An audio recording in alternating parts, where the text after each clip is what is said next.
do this car review.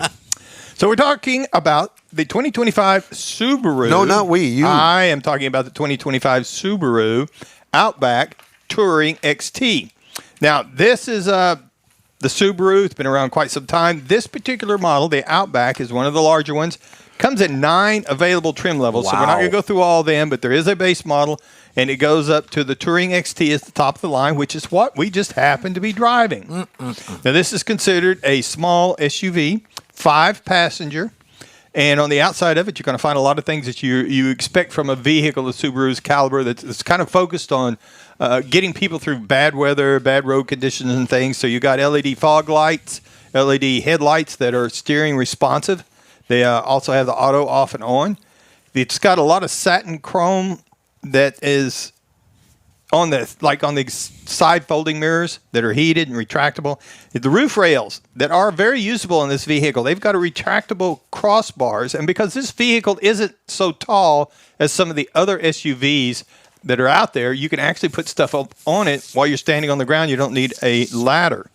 Now, it's got the hands-free power liftgate in the back of it. It's got a power moonroof, and it rolls on some nice 18-inch alloy wheels.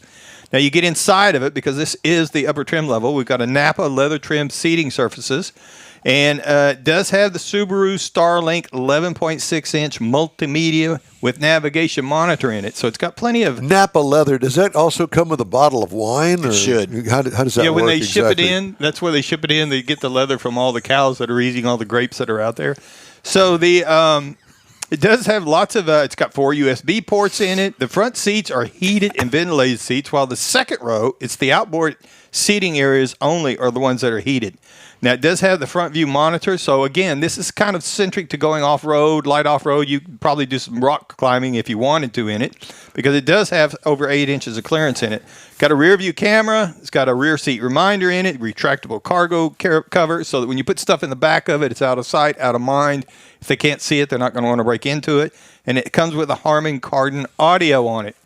Now, up under the hood, since this is the larger trim level, or the upper trim level, it's got a 2.4 liter turbo boxer type engine. So it's still the flat engine, but it's got the turbo on it.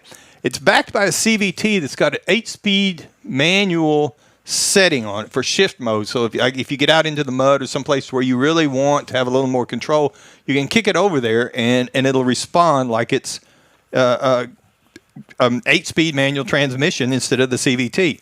This vehicle only weighs 3,641 pounds, so it's not that heavy, but it will tow 2,700 pounds. Now, the EPA says you should be looking for about 22 in the city, on the highway 29, combined 25. Now, I drove this car 345.8 miles and got 24.7 across that. Not bad. And I really enjoyed driving this vehicle, because even with it's got the 4-wheel independent suspension on it, and it is raised, so it gets the 8.7-inch clearance, but it gives the suspension a lot of travel in there. So when you hit the bumps and stuff, it absorbs a lot of things on the road a lot better, and it was really a nice, comfortable drive. It was like driving Grandpa's deuce and a quarter down something the like highway. that. Oh, yeah. It was surprisingly compliant, but it was firm. You know, you felt confident in what you were doing. Now, the base model on the Outback is at $28,895, so it's kind of down in there. But since we were at the number 9 trim level up there, the base trim price starts at $42,795. Had a couple of little options, had some destination fees. MSRP, as tested, is $44,331. Still not that bad. It's right there in the sweet spot, actually. It is, because if you look at the Honda CR-V, which is, again, another small SUV that's considered a competitor, it's $30,100. The Nissan Rogue, you don't hear much about that anymore, but it's $29,230.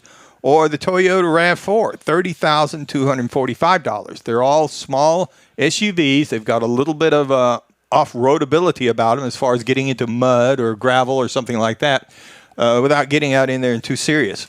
So if you're looking for something in that category, the Subaru is obviously one you need to look at, and that's my review. Very good. Of the 2025 Subaru Outback. Speaking of Subaru, for the second time in 4 years, led Consumer Reports' annual brand report card as domestic automakers struggled in a ranking that measures factors including vehicle performance, safety, and reliability.